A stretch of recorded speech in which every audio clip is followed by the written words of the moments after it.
What's up, you guys? It's Matt here. I typically take a decent amount of risk, right? I'm still young yet. I can make mistakes. I'm not, you know, 19 years old or anything where you can make mistakes and replenish it immediately, but I'm not 65 or 70 to where I have to really worry about retirement within the next year or so. Um, so I can make some mistakes. That's why I still have a decent amount of risk in my portfolio. I also have less risk in my portfolio. But if we look at the balance, it's probably leaning more towards risky plays than it is towards non-risky plays. But in investing, you have to have risk. You have to. You have to understand what can be done right, what you should be investing into, what's going to be the future, because anything that is safe now could be gone, right? Look at what happened to Toys R Us. You were invested into that. You thought it was safe. It wasn't. You invest into, um, trying to think of other ones that have collapsed for some reason. My mind is absolutely blank. Circuit City.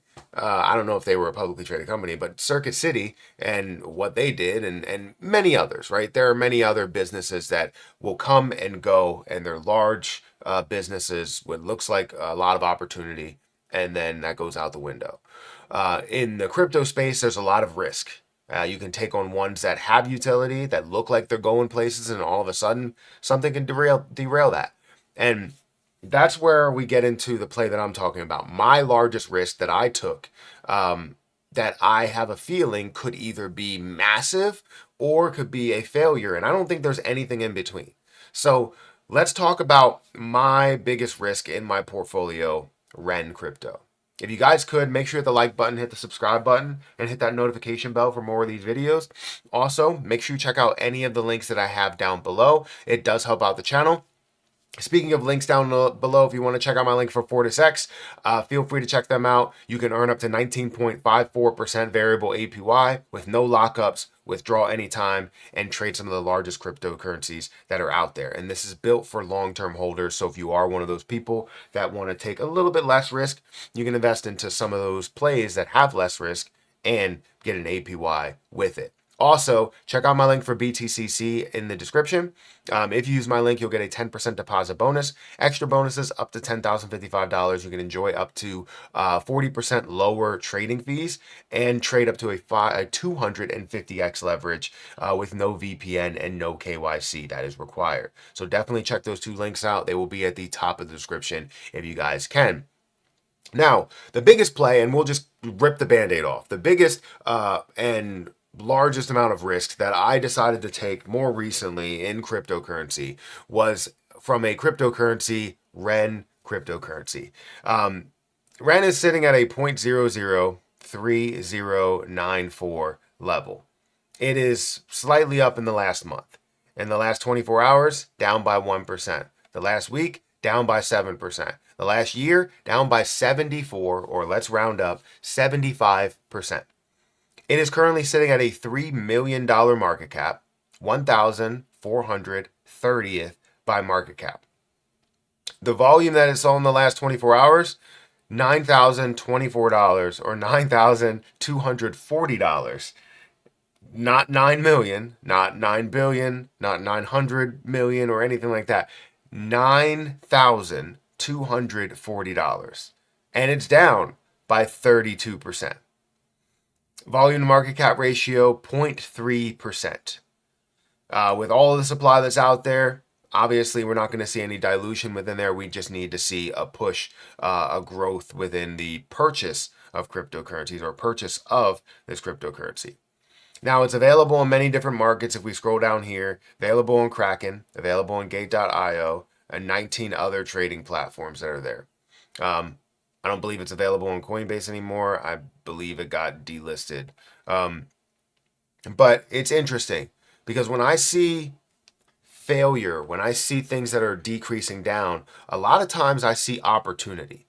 And sometimes I'll make a mistake. I haven't had many of those to where I've made that mistake and I haven't been able to recognize if things can come back or have the ability to come back. But this one just hasn't made those moves that I thought that it would do. Recovery, all of that stuff there. But you look at the history and you look at where the price is compared to the all-time high, and currently sitting at 30% of a penny, and the all-time high is $1.83, which honestly isn't a ridiculous market cap. You start to go, there's a lot of promise here. It can go so much further just based on that information. However, there's a lot more to it, right? There's a lot more information to it, because when you see this chart and you see all the history and you see where it has been up to $1 here, $1, 20 or something like that, the market cap being at less than $1 billion, but still at $1 price point, it being currently at a $3 million market cap, you're like, there has to be nothing but upside here. But there's a lot more to it, right? You go into the detail of like where their price predictions are. Basically, their price predictions are going to talk about the standard growth within it, not necessarily any of the information there, just that it's slowly recovering, or it's going to have a slow recovery in 2026. Analysts predict the year-end range between 23% of a penny to 75% of a penny, being optimistic. 2027 being 34% of a penny to 20 cents, which would still be amazing in that growth, but not necessarily back to where it should be at, if not a lot further, worth billions of dollars rather than just hundreds of millions. Long-term outlook, highly polarized, with some models predicting the price will remain between 4 cents to 11 cents, and highly optimistic forecast for REN, potentially retesting 50 cents mark. Project regains cross-chain and liquidity relevance. So, REN crypto risks, regulatory and compliance exposure. REN's permissionless bridging architecture has faced scrutiny over illicit funds flows, making the token a compliance liability that has led to delisting pressures and scrutiny on central exchanges. Bridge and exploit risk.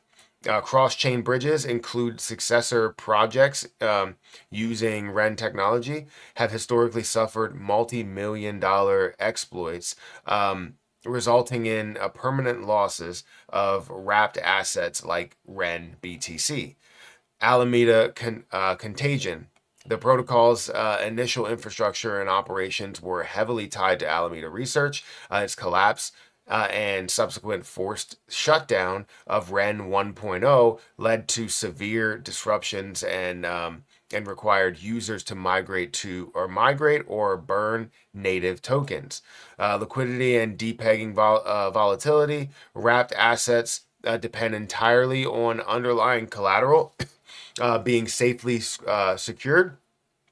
Severe market events and operational failures can lead to depegging, rendering tokenized assets worthless if they cannot be bridged back to their native networks. So, like you look at all of the red flags, right, and all of the things that have happened, and you don't really hear of like, hey, there's a ton being learned here, there's a ton that's being improved upon, all of that stuff, and it kind of leads you towards maybe this was a bad investment. Maybe this was just a bad play that is there. But I still see kind of the writing on the wall that even at a low level of acceptance where people are like, I saw REN as a great play and it's sitting at a $3 million market cap, with the growth that we can expect over a true altcoin season. Even at a minimum level of acceptance, we still see a lot more growth than where we stand here today. But where I bought was actually at a higher price than where it is today. So when we look at my Kraken account, I have $1,841 worth of REN. I bought about $5,000 worth of REN at that point.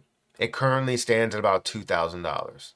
I am down 62.83% on the REN that I bought, and I'm not shying away from it, right? It may be a mistake that I've made. It might be something that does end up turning around to a massive extent. And no way am I telling anybody, hey, you need to buy this. This needs to be your play. And I said this when I made that move to buy REN. I said that this may be one of the largest risks that I take, putting $5,000 in this play that's sitting at an $8 million market cap. And I see potential in growth and recovery. and betting on that recovery rather than betting on something to just continue its success. Does that make sense? And sometimes that's the risk you end up taking, but it doesn't mean that everything that I have in my portfolio is that risky. But this turned out to be very, very risky so far. We'll see how this all plays out. I will keep you guys updated on when and where this goes. I have about 600,000 of it. Do I search or research into it more and see what's happening so that maybe I can get up to 1 million Ren? Because what if this does find a way to easily get back to that level of $1 and is still only worth less than $1 billion market cap? And that's just more of my investment slash gambling mind thinking rather than just, the logical sense of it. Does that make sense? So again, risky play. I take these risks. I have minimal risk. I have even less risk, right? But you have to marry all the 3 or 4 or however many categories you have together to create a what would be decent portfolio. So I want to know what you guys think about this play. Have you seen any light at the end of the tunnel for Ren, or is it kind of just curtains for this cryptocurrency? Guys, hit that like button, hit that subscribe button. Check out the links down below for BTCC and FortisX. But I'm going to get out of here, and I'll catch you guys in the next one. See ya.